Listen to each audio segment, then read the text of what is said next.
Pernahkah kalian merasa bosan ketika trading menggunakan resiko yang kecil? Atau pernahkah kalian merasa ingin mendapatkan profit yang besar dalam waktu yang singkat? Mungkin di antara kalian ada yang merasa begitu sehingga akhirnya kalian mencoba untuk melakukan entry full margin. Akan tetapi, bukannya profit yang didapat, malah MC lah yang kalian dapat.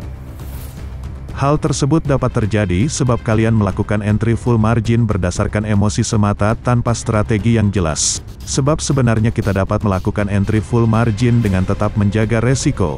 Oleh sebab itu, kalian perlu mengetahui setup dan strategi entry yang tepat. Sehingga nantinya kalian bisa melakukan entry full margin seperti yang sering saya lakukan ketika trading. Pada video kali ini kita akan bersama-sama membahas strategi entry full margin dengan setup compression. Jadi, jangan lupa untuk like, share, dan subscribe channel ini, dan tetap menonton video ini sampai akhir supaya kalian dapat memahaminya dengan lengkap. Compression adalah salah satu tanda paling penting yang ada pada pergerakan harga. Sebab compression ini merupakan tanda bahwa harga akan mengalami pembalikan arah atau reversal. Namun sebelum kita membahas lebih jauh lagi, saya akan klasifikasikan beberapa materi yang sudah saya jelaskan sebelumnya, supaya lebih mudah untuk kalian memahami hubungan dari setiap materi yang saya jelaskan, termasuk materi compression ini. Jadi saya membagi materi tersebut ke dalam dua klasifikasi. Yang pertama adalah past, dan yang kedua adalah present. Past merupakan kondisi masa lalu atau harga yang sudah terbentuk di masa lalu, di mana kita menggunakan harga masa lalu ini sebagai area entry kita. Untuk materi yang tergolong dalam past adalah supply dan demand, Quasimodo, fake out masa lalu, dan key level. Semua materi tersebut digunakan untuk menentukan zona entry kita. Sedangkan present merupakan kondisi harga saat ini, di mana kita menggunakan kondisi harga saat ini sebagai konfirmasi untuk entry di zona harga masa lalu. Di mana untuk materi yang tergolong dalam present adalah fake out V1 dan V2, dan yang sekarang akan kita bahas ini, yaitu compression atau CP dan CPLQ. Sehingga compression ini bisa kita jadikan sebagai konfirmasi untuk kita entry. Oke, sekarang kita kembali ke pembahasan compression selanjutnya. Pergerakan harga yang membentuk pola compression ini menunjukkan bahwa big trader ingin mengubah arah harga.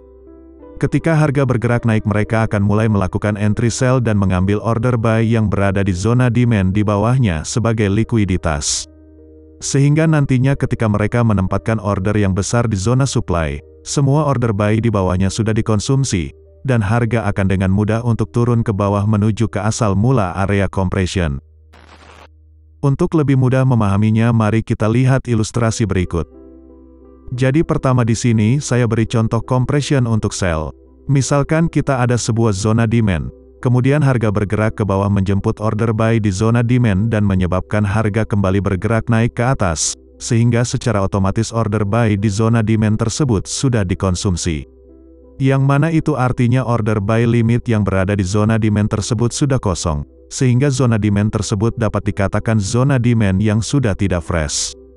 Selanjutnya setelah harga bergerak naik kembali, harga akan membuat zona demand baru yang berada di low ini, sehingga ketika harga bergerak naik ke atas, ada order buy limit lagi yang tertinggal di demand yang baru ini. Kemudian harga akan kembali turun ke bawah untuk menjemput order buy yang berada di zona demand tersebut. Setelah semua order buy yang berada di zona demand tersebut sudah dikonsumsi, barulah harga akan bergerak naik lagi, sehingga zona demand tersebut akan menjadi zona demand yang kosong atau tidak fresh. Dan apabila harga bergerak naik menemukan zona supply yang tinggi, maka harga akan dengan mudah untuk terjun ke bawah menuju ujung dari compression. Sama halnya compression untuk buy, di mana sekarang ada sebuah zona supply, kemudian harga bergerak naik ke atas menjemput order sell di zona supply, dan menyebabkan harga bergerak turun ke bawah, sehingga secara otomatis order sell di zona supply tersebut sudah dikonsumsi, yang mana itu artinya order sell limit yang berada di zona supply tersebut sudah kosong, sehingga zona supply tersebut dapat dikatakan zona supply yang sudah tidak fresh. Selanjutnya setelah harga bergerak turun kembali, harga akan membuat zona supply baru yang berada di high ini, sehingga ketika harga bergerak turun ke bawah, ada order sell limit lagi yang tertinggal di supply yang baru ini. Kemudian harga kembali naik ke atas untuk menjemput order sell yang berada di zona supply tersebut. Setelah semua order sell yang berada di zona supply tersebut sudah dikonsumsi, barulah harga akan bergerak turun lagi. Sehingga zona supply tersebut akan menjadi zona supply yang kosong atau tidak fresh. Dan apabila ketika harga bergerak turun menemukan zona demand yang tinggi, maka harga akan dengan mudah untuk terbang ke atas menuju ujung dari compression. Ilustrasi inilah yang kita gunakan dalam konsep compression atau pemadatan pada harga. Jadi kondisi compression sell itu saat zona demand sudah kosong atau sudah tidak fresh, dan harga menjemput zona supply yang tinggi, sehingga harga akan terjun secara signifikan, sebab sudah tidak ada demand yang menahan harga untuk tidak terjun ke bawah. Sedangkan untuk kondisi compression buy, itu di saat zona supply sudah kosong atau tidak fresh, dan harga menjemput zona demand yang tinggi, sehingga harga akan terbang secara signifikan. Sekarang mari kita lihat contoh compression ini di chart. Di sini dapat kita lihat, saat harga bergerak naik harga membuat zona demand, dan terlihat harga bergerak turun menjemput zona demand untuk mengonsumsi order buy pada zona demand tersebut. Sehingga zona demand tersebut menjadi kosong atau tidak fresh lagi. Kemudian setelah itu harga bergerak naik lagi ke atas, sehingga di sini menjadi zona demand yang baru. Kemudian harga kembali untuk menjemput zona demand tersebut, sehingga zona demand ini menjadi zona demand yang kosong atau tidak fresh. Dan proses ini terus berulang-ulang sampai ke atas, seperti di sini ada zona demand lagi, kemudian harga kembali menjemput zona demand ini, sehingga zona demand ini sudah kosong, dan seperti yang kita sudah ketahui, bahwa setup compression untuk sell itu di saat supply tinggi dan demand kosong. Di sini kita sudah melihat bahwa sudah ada zona demand kosong, tetapi di manakah ada supply yang tinggi? Supply yang tinggi itu berada di tempat di mana terdapat banyak stop loss atau buy stop. Sehingga tempat tersebut dapat dijadikan tempat untuk para big trader memasukkan order mereka, seperti contoh-contoh setup yang sudah saya bahas sebelumnya. Sehingga yang perlu kita cari adalah zona supply yang tinggi, di mana untuk kasus ini kita bisa menemukan setup Quasimodo yang terbentuk dari harga masa lalu, sehingga kita bisa menjadikannya sebagai zona entry kita. Dan di sini harga terus bergerak naik mencapai zona supply yang tinggi, dan harga pun langsung berbalik arah ke bawah. Di bawah sini terakhir masih ada zona demand yang belum disentuh oleh harga, sehingga zona ini masih fresh, dan seperti yang bisa kita lihat harga bereaksi di zona demand tersebut, menyebabkan harga tertahan sejenak. Namun setelah itu harga kembali turun dengan mudah, sebab semua zona demand di bawahnya sudah kosong, sehingga harga menuju zona demand yang masih fresh atau ujung dari compression. Sekarang kalian sudah mulai memahami konsep dari compression ini dan penggunaannya dalam trading. Sekarang mari kita bahas lebih dalam lagi tentang compression ini. Di mana dalam compression terdapat dua jenis pola yang sering muncul di chart, yaitu compression atau disingkat CP, dan compression plus liquidity atau disingkat CPLQ. Untuk compression atau CP biasanya memiliki bentuk seperti chart pattern rising wedge atau berbentuk seperti channel. Di mana pergerakan naik turun tersebut merupakan compression, sebab pergerakan tersebut merupakan cara big trader untuk membersihkan order di zona demand, sehingga nantinya harga dapat terjun ke bawah dengan mudah. Kemudian untuk compression plus liquidity atau CPLQ biasanya memiliki bentuk seperti chart pattern ascending triangle. Di mana saat harga mengalami compression secara bersamaan, harga membentuk level resisten yang sama baris di atasnya. Sehingga level tersebut merupakan level fake out, yang mana itu artinya akan ada manipulasi untuk mengambil likuiditas atau liquidity hunting.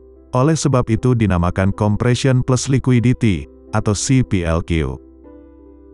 Selanjutnya untuk kita bisa menggunakan setup CP dan CPLQ ini untuk trading, kita perlu memahami SOP atau syarat yang perlu dipenuhi untuk dapat melakukan entry.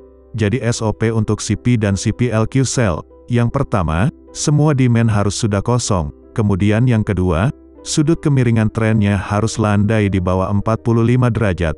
Selanjutnya yang ketiga, harga harus menghampiri zona supply yang kuat. Kemudian yang keempat, untuk CPLQ harus terdapat fake out sebelum harga mencapai zona supply. Dan yang kelima, apabila ada news high impact pada pair yang mengalami compression sell, biasanya news tersebut dapat menambah supply di market. Sehingga apabila harga mencapai zona supply, harga dapat terjun langsung secara signifikan. Oke, sekarang mari kita lihat contohnya di chart. Di mana pada chart kali ini dapat kita lihat yang pertama, bahwa zona demand di area ini sudah pada kosong, sebab zona demand tersebut sudah terjemput sehingga tidak fresh lagi, Selanjutnya dapat kita lihat bahwa sudut kemiringan trennya juga sudah landai, dan harga juga bergerak ke atas menuju zona supply, di mana di sini terdapat zona supply yang sebaris dengan Quasimodo level atau QML, sehingga zona ini dapat kita tandakan sebagai zona supply yang kuat dan dapat kita jadikan sebagai zona entry. Selain itu dapat kita lihat di sini, terdapat dua resisten yang sama baris, yang mana itu menandakan setup fake out, sehingga compression ini berkemungkinan akan menjadi setup compression plus liquidity, atau CPLQ, dan dapat kita lihat harga langsung berbalik arah setelah menjemput zona entry. Akan tetapi dapat kita lihat di sini, bahwa terdapat zona demand yang masih fresh, sehingga di sini dapat kita lihat harga sempat bereaksi dan tertahan di zona tersebut, dan menyebabkan zona tersebut menjadi zona demand yang kosong, sehingga ketika harga kembali turun, harga dapat menembus zona tersebut. Begitu juga untuk zona demand fresh yang kedua, setelah semua zona demand sudah kosong, barulah harga terjun secara signifikan sebab sudah tidak ada zona demand yang menahannya. Sedangkan SOP untuk CP dan CPLQ buy, yang pertama, semua supply harus sudah kosong, kemudian yang kedua, sudut kemiringan trennya harus landai di bawah 45 derajat, selanjutnya yang ketiga, harga harus bergerak menghampiri zona demand, kemudian yang keempat, untuk CPLQ harus terdapat fake out sebelum harga mencapai zona demand, dan yang kelima apabila ada news high impact pada pair yang mengalami compression buy, biasanya news tersebut dapat menambah demand di market, sehingga apabila harga mencapai zona demand, harga dapat terbang langsung secara signifikan. Oke, sekarang mari kita lihat contohnya di chart.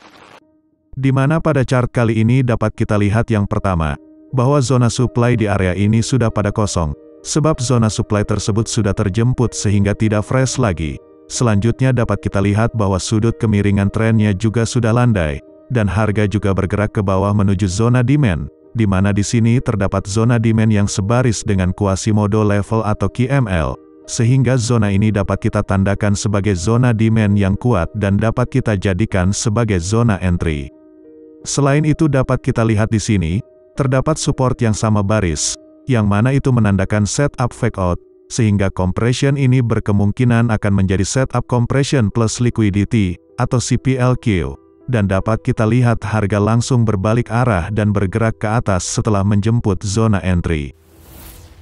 Setelah kita memahami semua tentang setup compression ini, kita bisa memanfaatkan setup ini untuk melakukan entry full margin. Namun sebelum kita menggunakannya untuk entry full margin, kita perlu memiliki strategi yang terukur supaya kita bisa membatasi resiko dan memaksimalkan profit.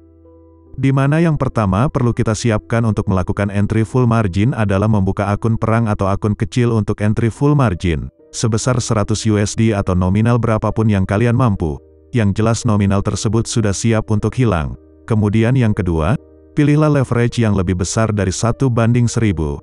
Selanjutnya yang ketiga, untuk entry kita perlu mencari setup yang terdapat compression dan kalau bisa yang bersamaan dengan news high impact. Kemudian yang keempat, ketika entry di zona entry kita harus menaruh anchor lot atau lot besar, dengan menggunakan stop loss dan money management. Kalau saya pribadi untuk entry anchor lot menggunakan resiko 50%, sehingga saya memiliki 2 kali kesempatan untuk entry full margin, di mana apabila nominal yang digunakan sebesar 100 USD, maka anchor lot yang digunakan bisa 0,1 sampai 0,2 lot.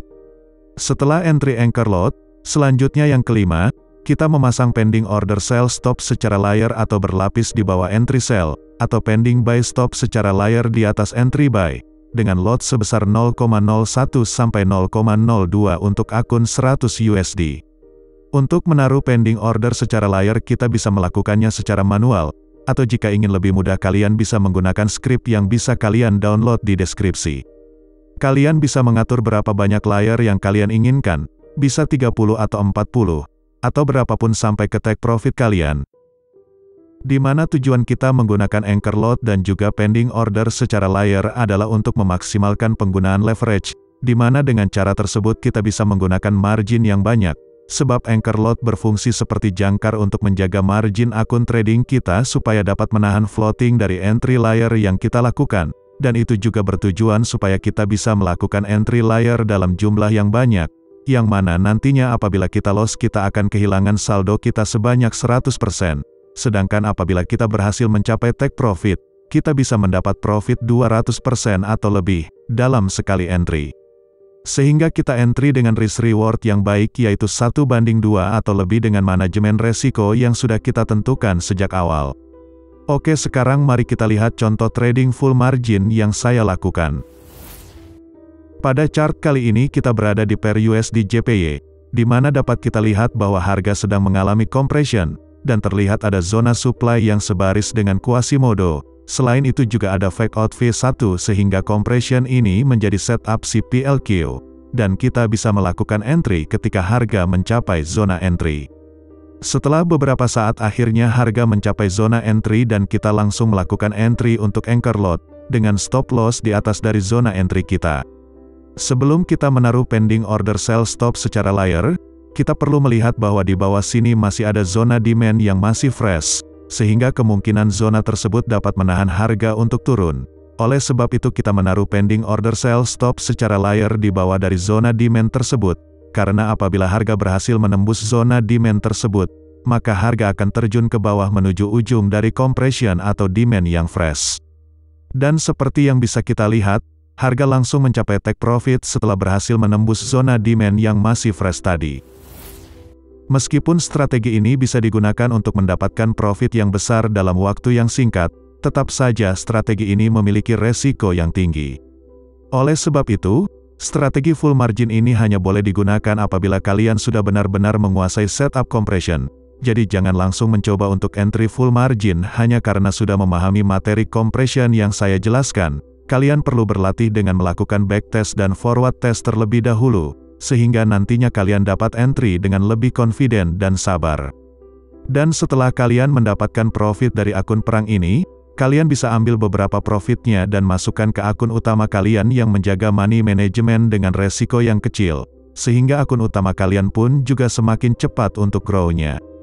Sekian penjelasan dari saya tentang cara saya melakukan full margin. Semoga bisa bermanfaat untuk kita semua. Jadi begitulah akhir dari video kita kali ini. Jika kalian belajar sesuatu yang baru dan menyukai video ini, kalian bisa like video ini untuk menunjukkan support kalian. Subscribe juga channel ini dan tekan tombol lonceng supaya kalian tidak ketinggalan video terbaru.